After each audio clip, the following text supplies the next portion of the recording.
Real Madrid rivé dans match ça avec certitude en attaque. Et Mbappé commence à intégrer techniquement et tactiquement. Je commence à assimiler le poste d'attaquant de pointe. Vinicius et Mbappé, c'est vrai que devant Atletico, chaque nègre a fait bagaille par eux, mais vin gagner une petite sorte de connaissance technique qui développée aujourd'hui. On a pour nous parler de ça. Et dans la défense, c'est là que tu as doute côté Real Madrid. Doute parce que Valverde a joué latéral droite. Doute parce que il y a un pile joueur Real Madrid qui était sous menace de suspension. Doute parce que Tchouaméni a joué arrière central avec Raúl Asensio et que c'est pas les deux meilleurs arrière centraux au monde et à leur poste. N'est fini tout, n'est que ça va pas pile expérience ensemble, à jouer ensemble. Tout ça, c'était doute côté équipe Real Madrid. On a remarqué que pendant tout match là, Akanji pas jamais monté pour lever Vinicius, alors qu'à gauche, Josko Vardiol monté. Et c'est justement son montée de Josko Vardiol que l'équipe City a ouvert score là. Les Real Madrid réussit sortir bacan là, Real Madrid a font attaque, et bien City sorti dans l'attaque là, les sauter tête pressing là, et puis il joue une deux défenses équipe Real Madrid. Son belle passe de Jack Grealish, passe lobé, et ballon passé sous tête de Tchouaméni, ballon vient jouer Josko Vardiol qui font contrôle de la poitrine, mais contrôle de la poitrine, il était qu'à contrôler, mais tout ça vont passe à Erling Haaland. Erling Haaland avait un bon et opportuniste, un bon attaquant avec tout sang-froid qu'un attaquant capable de gagner parce que il n'est pas évident non match dans le niveau ça pour apparaître face à face avec Thibaut Courtois. C'est Thibaut Courtois, c'est quand même le meilleur portier. Thibaut Courtois, c'est quand même le meilleur portier de la Coupe du Monde de 2018. Thibaut Courtois, c'était le meilleur portier de l'année 2022. Meilleur portier de la Ligue des Champions 2022. Son gardien de haut niveau. Et puis, envergure physique et Thibaut Courtois fait que Thibaut Courtois très impressionnant. Je ne suis pas laissé l'impressionner par présence Thibaut Courtois. Ils font plat du pied gauche au second poteau pour ouvrir score là devant l'équipe Real Madrid. Là. Son score que vous prenez pour 4 minutes pour vérifier. Raison simple. Généralement, dans hors-jeu, arbitre central n'a pas gain pour la zone de visionnage. Parce que hors-jeu, c'est qui s'allie, sont décisions binaires. Ce soit hors-jeu ou bien pas hors-jeu.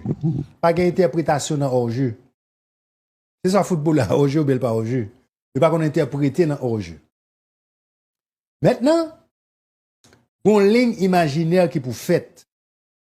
Puis ouais, si Erling Haaland est sur même hauteur avec dernier défenseur. Maintenant, dans le cas ça, c'est ça règlement hors-jeu a dit. Et c'est règlement ou bien règle ou bien loi qui est plus difficile dans le football, pour comprendre. C'est loi qui est plus difficile dans le football.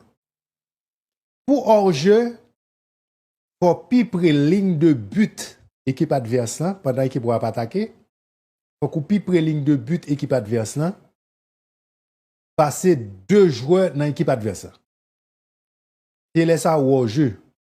C'est-à-dire que l'équipe cap défend pour le capable de mettre hors-jeu sont un seul défenseur ou bien un seul joueur qui pour plus près ligne de but là par rapport avec un grand attaquant dans l'équipe cap attaquer. C'est là ça on parler du hors-jeu. Pour ça sont grand joueur parce que tactiquement, il est presque impossible pour gardien de mettre joueur hors-jeu. Il est trop risqué. Gardien pas qu'à mettre joueur hors-jeu. Donc, il est parti du principe que comme gardien sur ligne de but là, c'est tout reste équipe la joueur de champ que pour pire haut, de vous pire près ligne de but là parce que tout reste joueur de champ équipe adverse là, eh bien ou hors-jeu. Ça règlement dit. OK? Mais maintenant situation ça que doit présenter ou pas hors-jeu. Dans qui phase ou pas hors-jeu. Il doit plus près ligne de but là parce que passer 2 défenseurs. OK? Équipe adverse là, et puis ou pas hors-jeu. Si on rentre de touche, vous ne pouvez pas signaler hors-jeu. Si on corner direct, vous ne pouvez pas signaler hors-jeu. Si son tête carré shooté, vous ne pouvez pas signaler hors-jeu. Si vous avez sorti dans moitié de terrain au moment de la passe, vous ne pouvez pas signaler hors-jeu parce que vous n'avez pas hors-jeu dans moitié de terrain. Si, ok, ou ap recevoir ballon, mais c'est derrière ballon ap sorti. C'est-à-dire que, nek kap bo passe là, même s'il n'a même équipe avant, oui, s'il pi près ligne de but là, que ou même kap recevoir passe là, ou pas ka hors jeu. Sous même hauteur avec joueur kap bo passe là, ou pas ka hors jeu tout au moment de la passe. C'est ça que je veux dire. Erling Haaland sous même hauteur avec Josko Vardiol. Comme Vardiol, au moment de la recevoir passe là, pas hors jeu, Erling Haaland pas ka hors jeu tout. Parce que sous même ligne avec Josko Vardiol. Deuxième bagay qu'on y a là, et bras monsieur, c'est ça que fait 4 minutes là, oui. Bras monsieur, m'a parlé de Erling Haaland, mais monsieur même, puis près ligne de but là, que Vardiol. Qu'on y a là, pour qui ça ou pas bail au jeu? C'est parce que justement, dans le règlement au jeu, c'est comme son loi qui est très difficile, ou pas qu'à faire goal avec main. Donc, mais Erling Haaland, pas bail un avantage sur action. Il n'y a pas qu'à considérer mais Erling Haaland. Donc, il y a but sur cette action. Pas de discussion sur lui, pas de doute, son bon goal que lié. 1-0 pour l'équipe Manchester City. On y a là, match a vient changer phase. On va me dire ça souvent. La fanatique Cristiano m'a parlé. On va me dire ça souvent. C'est ainsi. Match a passé de 0-0, il vient 1-0. Manchester City a mené. On y a Real pas qu'à cacher un bacan encore. Parce que tête est en bas de l'eau. Si match a fini 1-0, il va l'obliger à chercher un résultat la Kaili. Pour qu'il ça tout le temps qu'il était parce que là fait bonheur à la 19e minute de jeu pour qu'il ça le plateau à chercher résultat pendant là.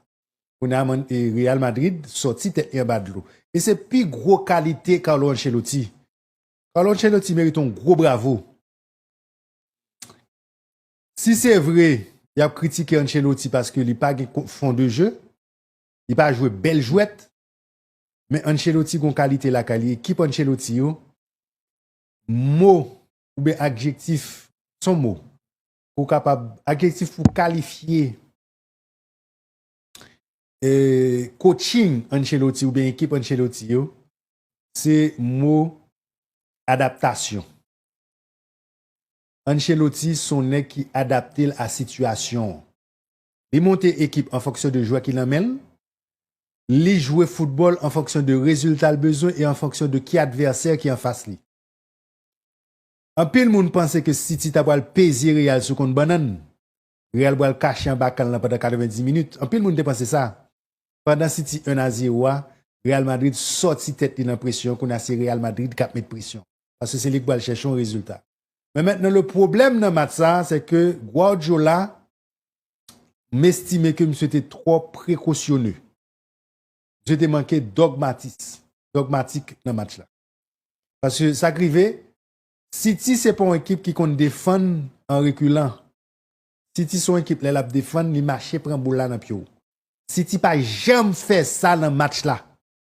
Il pas jamais al marcher sur Real al prend ballon.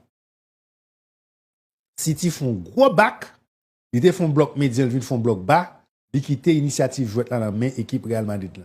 Real Madrid mettait en pile pression surtout dans la première période là et j'aime d'Abdoulan, Real Madrid raté en pile occasion, Vinicius, Rodrigo, Jude Bellingham, tout nèg ça a été vraiment virevoltant tellement été metté pression. Et aujourd'hui, j'ai aimé la connexion technique de Vinicius avec Mbappé. Surtout les appels de balles de Kylian Mbappé, surtout les passes de Vinicius.